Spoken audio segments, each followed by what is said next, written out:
الذي خلق الموت والحياة ليبلوكم أيكم أحسن عملا আল্লাহ তাআলা বলেন আল্লাযী খালাকাল মাউতা ওয়াল হায়াতা আল্লাহ তাআলা আমাদেরকে মৃত্যু সৃষ্টি করেছেন। কি সৃষ্টি করেছেন? মৃত্যু সৃষ্টি করেছেন। এরপরে আল্লাহ সুবহানাহু ওয়া তাআলা আপনাকে হায়াত দিয়ে দুনিয়াতে পাঠাইছেন। কি দিয়ে পাঠাইছেন? হায়াত দিয়ে পাঠাইছেন। আমাদের কিন্তু আবার মৃত্যু হয়ে যাবে, ঠিক কিনা? আল্লাহ তাআলা অন্য আয়াতে বলেন আল্লাহুল্লাযী খালাকাকুম সুম্মা রাযাকাকুম সুম্মা ইউমীতুকুম সুম্মা ইউহয়ীকুম। আমি মানুষ সৃষ্টি করেছি, এরপর তার রিজিক দিয়েছি, এরপর তার মৃত্যু দিয়ে দেব, পুনরায় আবার পুনরুত্থান দিবসে জীবিত করে তুলব। হাল মিন শুরাকাইকুম মান ইয়াফআলু মিন যালিকুম মিন শাই। আর তোমরা অন্য দেবতার যারা পূজা করো তারা কি তোমাদের সৃষ্টি করেছে, নাকি তোমাদের রিজিক দিয়েছে, নাকি তোমাদের মৃত্যু দিতে পারবে, নাকি তোমাদের জীবিত করতে পারবে? কোনটাই পারবে না। সুবহানাহু ওয়া তাআলা আম্মা ইউশরিকুন। আল্লাহ তাআলা বলেন আমি হচ্ছে পুত পবিত্র আর সবার থেকে ঊর্ধ্বে। এই জন্য আল্লাহ তাআলা বলেন আল্লাযী খালাকাল মাউতা ওয়াল হায়াতা লিয়াবলুয়াকুম আইয়ুকুম আহসানু আমালা। যে আমি মৃত্যু সৃষ্টি করে তোমাদেরকে হায়াত দিয়ে দুনিয়ার জীবনে পাঠিয়েছি। এই দুনিয়ার জীবন তোমরা চিরকাল থাকতে পারবে না, থাকতে পারবে না। আল্লাহ তাআলা একই কথা পবিত্র কোরআনে 3টা সূরার মধ্যে বলছেন কুল্লু নাফসিন যায়িকাতুল মাউত সুম্মা ইলাইনা তুরজাউন। সূরাতুল আনকাবুতের 57 নম্বর আয়াতে আল্লাহ তাআলা এই কথা বলেন। আবার সূরাতুল আম্বিয়ার 35 নম্বর আয়াতে আল্লাহ তাআলা বলেন কুল্লু নাফসিন যায়িকাতুল মাউত। আল্লাহ সুবহানাহু ওয়া তাআলা সূরাত আলী ইমরানের 185 নম্বর আয়াতে আল্লাহ তাআলা বলেন কুল্লু নাফসিন যায়িকাতুল মাউত। প্রত্যেকটা জীবকে, প্রত্যেকটা প্রাণীকে তাকে মৃত্যুর স্বাদ গ্রহণ করতেই হবে। বলেন ঠিক না বেঠিক? প্রত্যেকটা আত্মাধারী জীবকে মৃত্যুর স্বাদ আস্বাদন করতেই হবে। এই মৃত্যুর হাত থেকে পৃথিবীর কেউ ঠেকাইতে পারবে না। ঠেকাইতে পারবে? পারবে। এই জন্য আল্লাহ তাআলা বলেন তোমাদের মৃত্যু সৃষ্টি করেছি, এরপর তোমাদের দুনিয়াতে হায়াত দিয়েছি। এই হায়াতটা কতদিনের দিয়েছি তা কোনো নির্দিষ্ট করে দেই নাই। যে কোনো সময় তোমাদের মৃত্যু হয়ে যেতে পারে। আর এই দুনিয়ার জীবনে যে তোমাদের হায়াত দিয়েছি তার উদ্দেশ্য হলো লিয়াবলুয়াকুম আইয়ুকুম আহসানু আমালা। আল্লাহ তাআলা বলেন যে তোমাদেরকে আমি পরীক্ষা করে দেখতে চাই কে উত্তম আমল করে আসতে পারো। সুবহানাল্লাহ। কি করে আসতে পারো? উত্তম আমল করে আসতে পারো, ভালো আমল করে আসতে পারো। এই জন্য তোমাদেরকে দুনিয়াতে পাঠাইছি। আল্লাহ তাআলা কিন্তু এ কথা বলেন নাই লিয়াবলুয়াকুম আইয়ুকুম আকসারু আমালা, যে কে বেশি আমল করে আসতে পারো। এই কথা কি আল্লাহ বলছেন? আল্লাহ আকসারু আমালা বলেন নাই।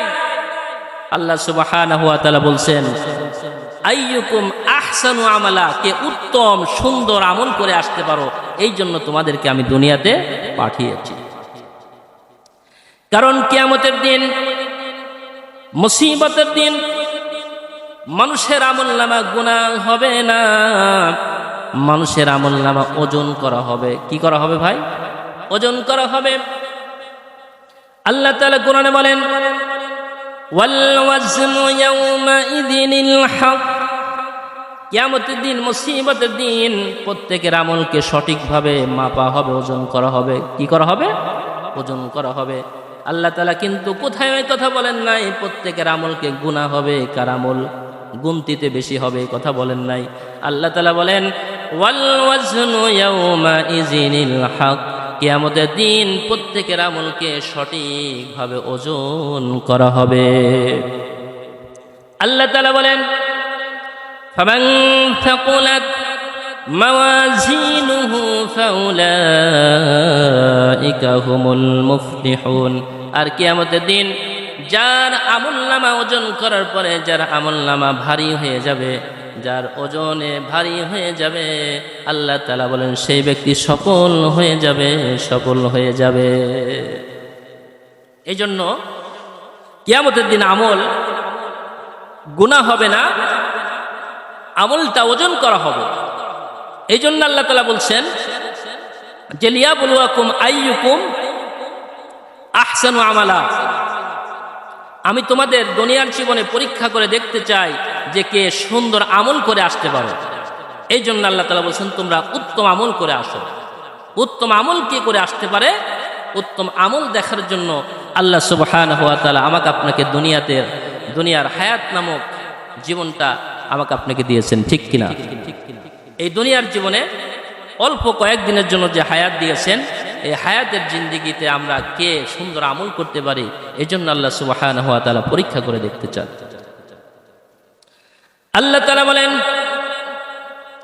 ওয়ামা কানা লিবাশারিন মিন ক্বাবলিকাল খুলদা ফাইম মিত্তা ফাহুমুল খালিদুন। আল্লাহ তাআলা বলেন হে নবী, আমি আপনার পূর্বে কোন মানুষকে চিরস্থায়ী করি নাই, চিরঞ্জীব করি নাই, চিরস্থায়ী হতে দেই নাই। আফা ইম্মিত্তা ফাহুমুল খালিদুন, সুতরাং তারা কি চিরঞ্জীব হয়ে থাকতে চায়, চিরস্থায়ী হতে থাকতে চায়। তার মানে হলো আল্লাহ তাআলা তার নবীকে জানাচ্ছেন, নবী গো, আপনার পূর্বেও কোনো মানুষকে আমি চিরস্থায়ী জীবন দান করে নাই, প্রত্যেককে মৃত্যুবরণ করতে হয়েছে। সুতরাং এখন যারা পৃথিবীতে রয়েছে তারা কি মনে করে যে আমরা চিরজীবন দুনিয়াতে থাকতে চাই? তার মানে হলো কোনো মানুষকে আল্লাহর রাসূলের পূর্বে আল্লাহ তাআলা চিরস্থায়ী করে নাই।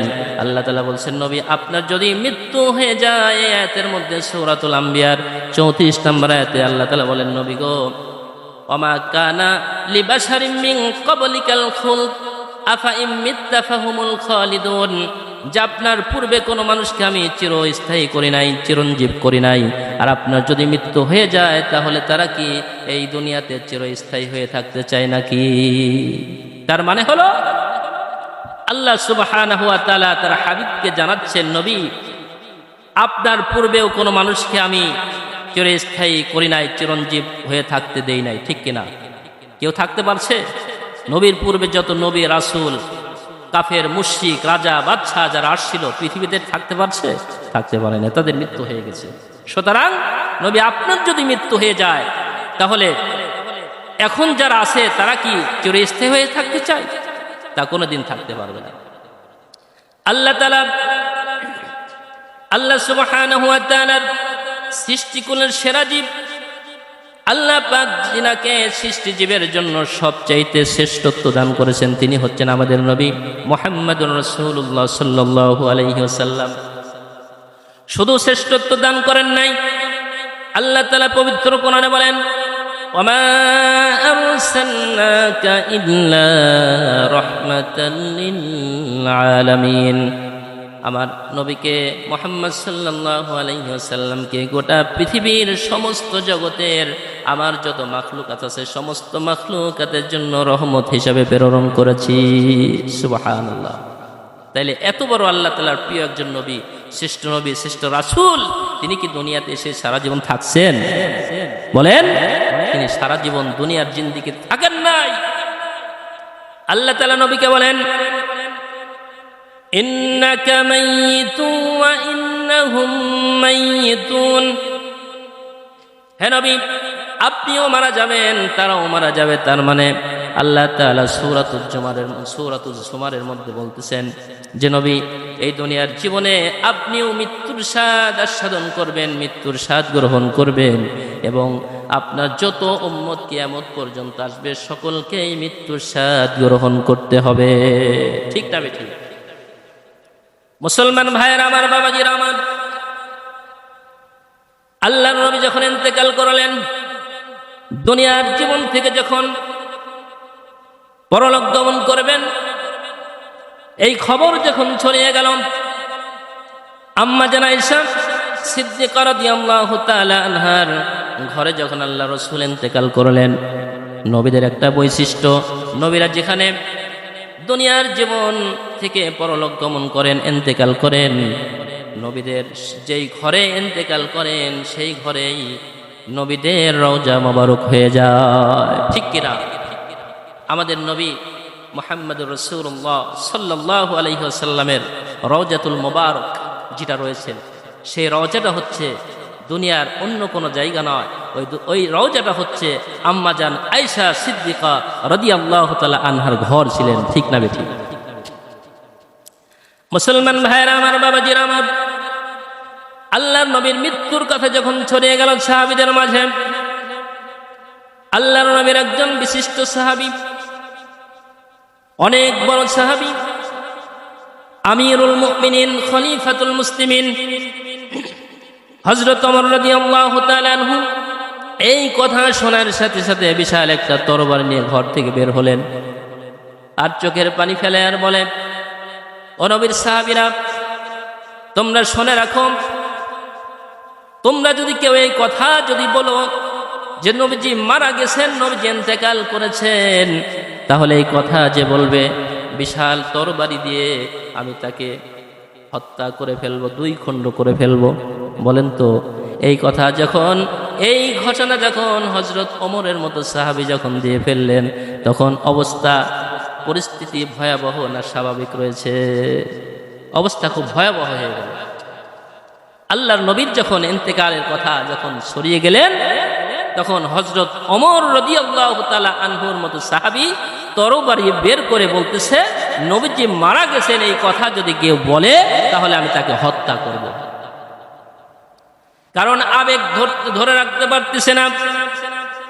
অথচ যেই নবীর ব্যাপারে, অথচ যেই হযরত ওমর ইবনে খাত্তাব রাদিয়াল্লাহু তাআলা আনহুর ব্যাপারে আল্লাহ রাসূল বলেছেন যে আমার ওমর এত ভালো একজন সাহাবী, ওমরের যোগ্যতা আল্লাহ তাআলা এত ভালো দিয়েছেন যে আমার পরে যদি কোনো নবী হতো, আল্লাহ তাআলা বলছেন ওয়া খাতামান নাবিয়্যিন, এই নবী হচ্ছে শেষ নবী, এই নবীর পরে কোনো নবী আসবে না। রাসূল বলেন যে আমার পরে কোনো নবী আসবে না, কিন্তু রাসূল বলেন আমার পরে যদি কোনো নবী আসতো, তাহলে সেই নবী দুনিয়ার আর কেউ নবী হতো না, সেই নবী হতো হযরত ওমর। সুবহানাল্লাহ। আল্লাহর নবী বলেন আমার পরে কোনো নবী আসবে না, এই জন্য আল্লাহ তাআলা নবী কাউকে বানাবে না। কিন্তু আমার ওমরের মধ্যে এমন কিছু গুণ রয়েছে, আল্লাহ তাআলা নবীদের মধ্যে যে গুণ দেন, আল্লাহ তাআলা নবীদের কিছু গুণ আমার ওমরের মধ্যে দিয়েছেন। সুবহানাল্লাহ।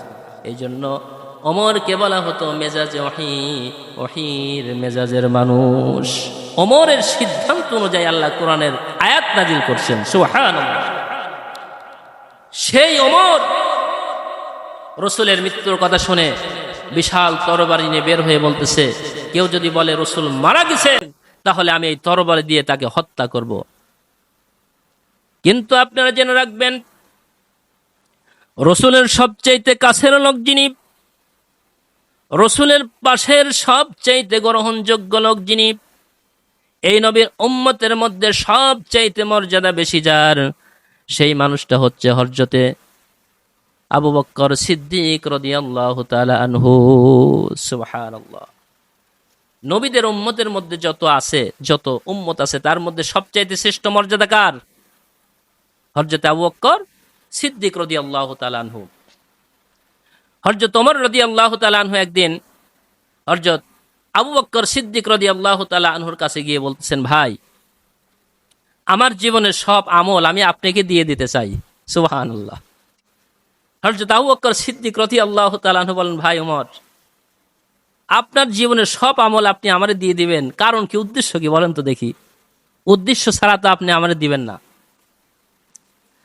হযরত ওমর রাদিয়াল্লাহু তাআলা আনহু বলেন, ও ভাই আবু বকর, আমার তেমন একটা বড় কোনো উদ্দেশ্য নাই। আমার জীবনের সব আমলটুকু আপনার দিয়ে দিতে চাই, মাত্র আমি আপনার জীবনের একটা রাতের আমল বিনিময় নিতে চাই। সুবহানাল্লাহ। আমার জীবনের সব আমল আপনারে দিয়ে দেব, আর আপনার জীবনের একটা রাতের আমল শুধু আমারে দিবেন। হযরত আবু বকর রাদিয়াল্লাহু তাআলা আনহু বলে, ভাই কোন কোন রাত?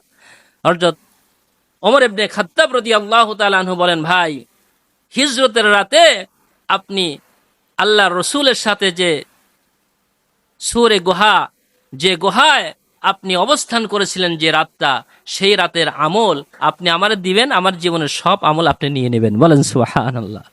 হযরত আবু বকর সিদ্দিক রাদিয়াল্লাহু তাআলা আনহু বলেন, ভাই আমার জীবনের আমি তো তেমন একটা কিছু অর্জন করতে পারি নাই, তবে আমার মনে হয় ওই একটা রাতেই আমি কিছু একটু অর্জন করেছি। বলেন সুবহানাল্লাহ। এটুক যদি আপনার দিয়ে দেই তাহলে আমার কি থাকে ভাই? কিছুই থাকে না।